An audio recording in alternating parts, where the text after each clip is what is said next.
Imagine discovering the richest tomb in human history and deciding not to open it.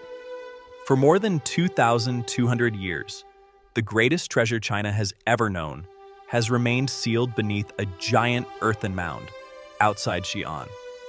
Archaeologists know exactly where it is. They've scanned it with ground-penetrating radar. They've measured strange chemical signatures in the soil.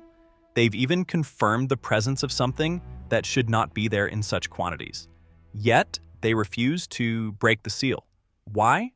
Because inside lies the tomb of Qin Shi Huang, the man who unified China, built the first version of the Great Wall, and created an empire that still shapes the nation today.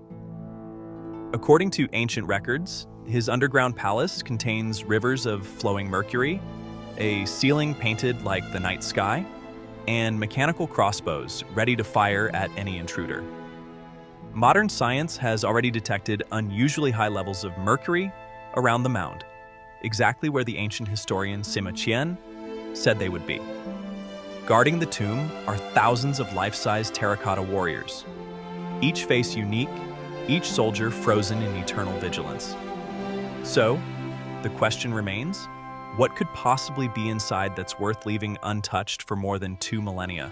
Before there was one China, there were 7 warring states locked in centuries of brutal conflict. The land was torn apart by endless wars. Armies marched and countermarched across the plains. Kings rose and fell. Cities burned. Millions died. It was a time of chaos, ambition, and constant fear. In the far west, one kingdom stood apart: Qin. Qin was tough, militaristic, and disciplined. While other states weakened themselves with court intrigues and shifting alliances, Qin focused on one thing: power. They built strong armies, reformed their laws, and rewarded soldiers based on merit rather than noble birth. Into this dangerous world was born a boy named Yingzheng in 259 BC. His father was a prince of Qin, but his early life was anything but stable. By the time he was 13 years old, Yingzheng became king of Qin. He inherited a kingdom already on the rise, but he would turn it into something the world had never seen. At just 13 years old, Yingzheng took the throne of Qin. Most kings his age would have been puppets for powerful ministers, not Yingzheng. He quickly showed he was no ordinary ruler. He surrounded himself with brilliant and ruthless advisors and began a campaign of military reform that would change history. He standardized weapons and training. He created a professional army that fought with terrifying efficiency.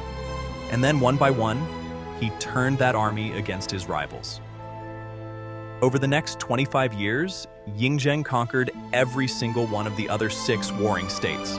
He defeated them in battle after battle, using strategy, brutality, and sheer determination. In 221 BC, at the age of 38, he stood victorious. For the first time in history, China was unified under one ruler. He gave himself a new title: Qin Shi Huang, the first emperor of China. He had done what no one before him could do. Qin Shi Huang didn't just conquer China, he remade it. He standardized the writing system so people across the vast empire could understand each other. He created a single currency, uniform weights and measures, and even the width of roads and cart axles. He ordered the construction of highways that connected the empire like veins. He began the earliest version of the Great Wall, linking existing fortifications to protect against northern invaders. He built massive canals and public works that still influence China today. To many, he was a visionary who brought order to chaos. To others, he was a tyrant. He burned books that disagreed with his rule. Fear and admiration walked hand in hand wherever his name was spoken. Qin Shi Huang had everything: wealth, power, an empire that stretched to the horizon. Everything. As he grew older, the fear of death consumed him. He became obsessed with living forever. He sent thousands of alchemists and magicians across his empire searching for the elixir of life. He dispatched expeditions to mythical islands in the Eastern Sea, believing they held the secret to eternal youth. He drank strange potions and consumed mercury, ironically accelerating his own decline. He built underground palaces and filled them with treasures, preparing for a death he refused to accept. Historians tell us he even ordered the construction of his own tomb while he was still alive, a project that would take decades and involve hundreds of thousands of workers. Because for Qin Shi Huang, death was not an end. It was a threat he intended to defeat. For more than 2,000 years, one emperor has waited beneath a mountain. His soldiers still stand guard.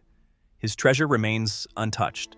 And until the day the tomb is opened, one of history's greatest mysteries will remain buried.